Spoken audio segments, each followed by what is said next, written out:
নমস্কার বন্ধুরা, রসনায় বাঙালিয়ানায় আপনাদের সবাইকে স্বাগত। আজকে আমি একটা চটপাটা টেস্টি পাপড়ি চাটের রেসিপি দেখাবো, কী করে বানাবো তাই আপনাদের আজকে দেখাবো। চলুন তাহলে।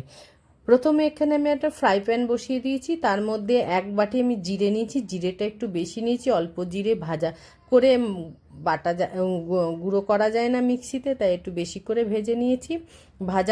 ভাজতে ভাজতে সুগন্ধ বেরোলেই নাবিয়ে দেবেন, নইলে পুড়ে যাবে। এবার আমি এটাকে গুঁড়ো করে নেবো। সঙ্গে এবারে শুকনো লঙ্কা আমি এখানে ভেজে নিচ্ছি। শুকনো লঙ্কাটা আপনারা যেরকম ঝাল খাবেন সেরকমই দেবেন, মানে বেশি করেই ভাজবেন, অন্য কাজেও লেগে যাবে। এবারে আমার ভাজা হয়ে গেল, এর মধ্যে আমি তেঁতুল দিয়ে দিলাম। তেঁতুলের মধ্যে আমি জল দিয়ে দিচ্ছি, পরিমাণ মতন জল দিলাম। দিয়ে ভালো করে এটাকে ফুটতে দেবো।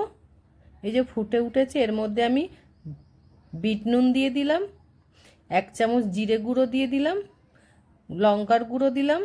যেরকম ঝাল খাবেন সেরকম দেবেন। এখানে আমি 1.5 চামচের মতন গুঁড়ো লঙ্কা দিয়েছিলাম। দিয়ে ভালো করে নেড়ে চেড়ে এবার আমি 4 চামচের মতন চিনি দিয়ে দিচ্ছি। চিনিটা আপনারা মিষ্টি যেরকম খাবেন সেরকম দেবেন। দিয়ে ভালো করে এটাকে ঘন ঘন করে নিচ্ছি। এরকম নেড়ে নেড়ে ঘন করতে হবে তেঁতুলের রসটাকে। নিয়ে এরপরে আমি একটা ছাঁকনির মধ্যে এটাকে ঢেলে দেবো। এবার ঢেলে দেবো, ভালো করে ঢেলে দিয়ে এবারে এই প্যাচুলারের সাহায্যে আমি এটাকে ভালো করে ঘেটে ঘেটে এর কাতগুলো বের করে নেব, একদম যেন ঘন হয়ে যায়। এবার কাতগুলো বের করে নিয়েছি, নিয়ে এবার আমি একটা সাইডে রেখে দেবো। দিয়ে এখানে আমি একটা পাত্র নিয়ে নিয়েছি, তার মধ্যে দই দিয়ে দিলাম। দইয়ের মধ্যে বিট নুন দিলাম আর 1 বাটি চিনি দিলাম। মিষ্টিটা আপনাদের মতন আপনারা দেবেন, টক খাবেন বেশি না মিষ্টি খাবেন বেশি সেই রকম দেবেন। দিয়ে ভালো করে ঘেটে নিতে হবে। এবার বেশি ঘন থাকলে জল দিয়ে একটু পাতলা করে নিতে হবে। আমি এখানে একটু জলও মিশিয়ে দিয়েছিলাম, কারণ এটা আমার বেশি ঘন হয়ে গেছিলো। এই রকম করতে হবে, আর ক্রিমি টাইপের এসে যাবে। এরপরে আমি এখানে একটা পাত্র নিয়েছি, পাত্রের মধ্যে 1.5 কাপের মতন ময়দা দিয়ে নিলাম। এরপর 1/2 কাপের মতন সুজি দিয়ে দিলাম, নুন দিলাম, 2 চামচের মতন ঘি দিলাম। ঘির বদলে আপনারা সাদা তেলও দিতে পারেন। দিয়ে ভালো করে ময়াম দিয়ে মেখে নেব।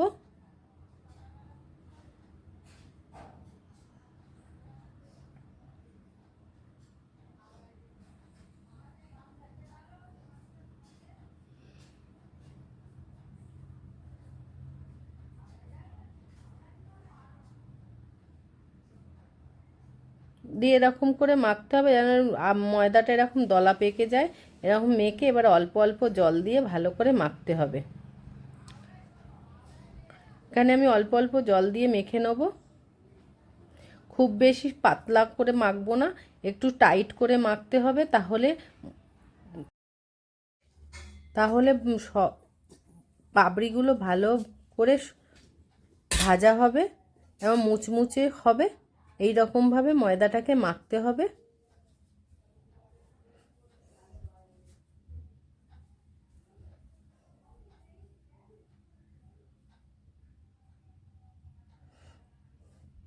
এইভাবে ঠেসে ঠেসে মেখে নিতে হবে। নিয়ে এরপরে আমি মাখা হয়ে গেছে ময়দাটা আমার। এরপরে আমি এইগুলোকে ভালো করে আরও একটু ঠেসে নেব।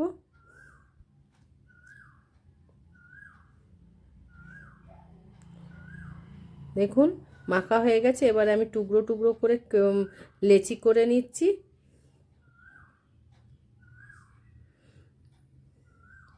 রুটির থেকে একটু বড় লেচি করতে হবে, রুটির লেচির থেকে।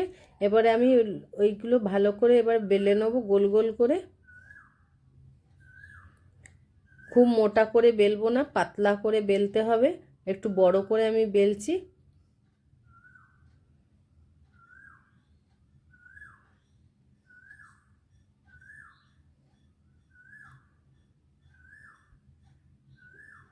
দিয়ে এবারে আমি এগুলো আমি স্পোক করে নিচ্ছি।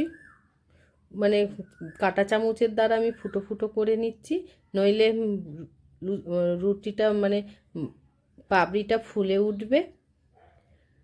এই ফুটোটা করলে আর পাপড়িটা ফুলে উঠবে না, চ্যাপটা হয়ে থাকবে, মুচমুচেও হবে।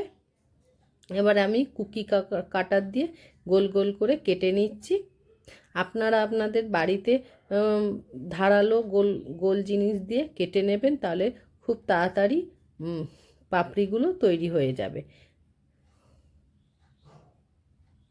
আর এই কাটা বাদ দেওয়া আটাটা আমি আবারও এটা ব্যবহার করে নেব। এরপর আমি একটা পাত্রে এইগুলো তুলে নিচ্ছি।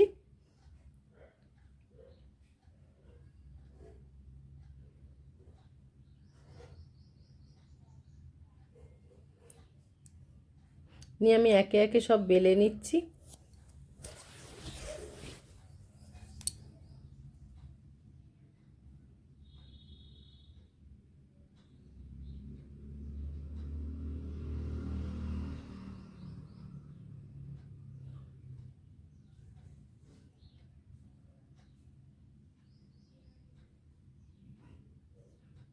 বন্ধুরা, ভিডিওটা প্রথম থেকে শেষ অবধি দেখবেন, ভালো লাগলে লাইক অ্যান্ড সাবস্ক্রাইব করবেন, অনুরোধ রইল।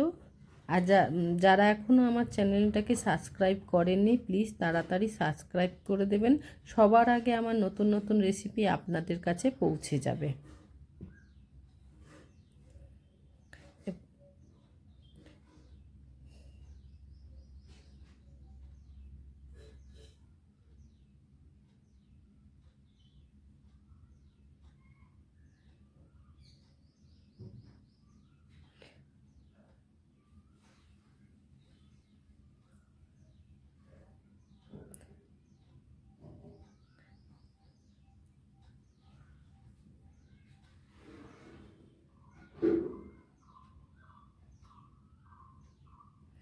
এইগুলো আমি আবার বেলা হয়ে গেছে, এবার আমি একটা পাত্রে তুলে নিলাম। এবারে কড়া বসিয়ে দিয়েছি, কড়াটা পুরো মিডিয়াম আছে, মিডিয়াম থেকে লো ফ্লেমে তেলটা গরম করতে দিয়েছিলাম। এবার তেলটা আমার গরম হয়ে গেছে।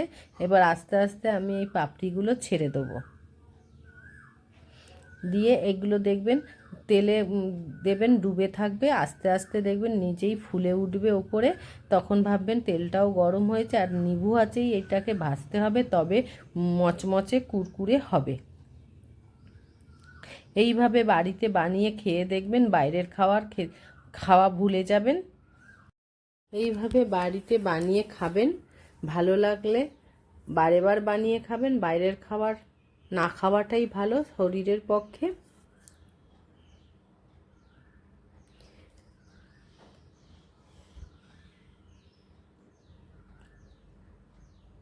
একে একে আমি এইভাবেই ভেজে নেব। আপনারা যখন এটা ভাজবেন, একদম লো ফ্লেমে ভাজবেন, তাহলে সুন্দর ভাজা হবে, মচমচেও হবে, কুরকুরেও হবে, আর অনেক দিন পর্যন্ত আপনারা স্টোর করে রাখতে পারবেন।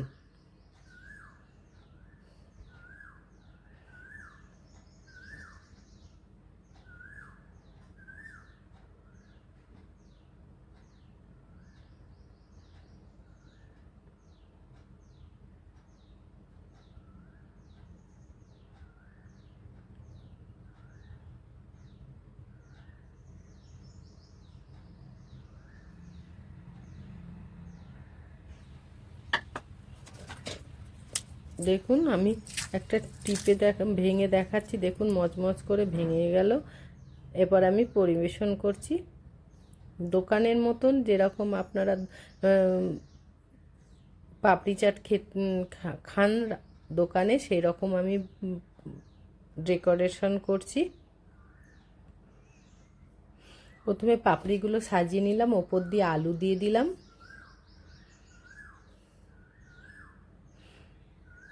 দিয়ে একটু ভাজা গুঁড়ো লঙ্কা দিয়ে দিলাম।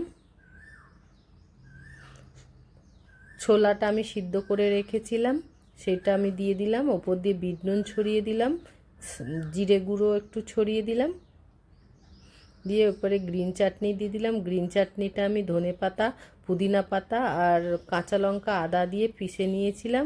এবারে তেঁতুলের চাটনি দিয়ে দিলাম, দিয়ে ওপর দিয়ে দই দিয়ে দিচ্ছি, দিয়ে আবারও একটু জিরে গুঁড়ো, লঙ্কা গুঁড়ো, বিট নুন ছড়িয়ে উপর দিয়ে ঝুরি ভাজা ছড়িয়ে দিলাম, দিয়ে আবারও একটু চাটনি দিয়ে দিলাম। এইভাবে বাড়িতে বানিয়ে খাবেন। ওপর দিয়ে একটু আমি বেদানাও ছড়িয়ে দিলাম, দেখতে খুব সুন্দর লাগবে। ভিডিওটা ভালো লাগলে লাইক অ্যান্ড সাবস্ক্রাইব করবেন।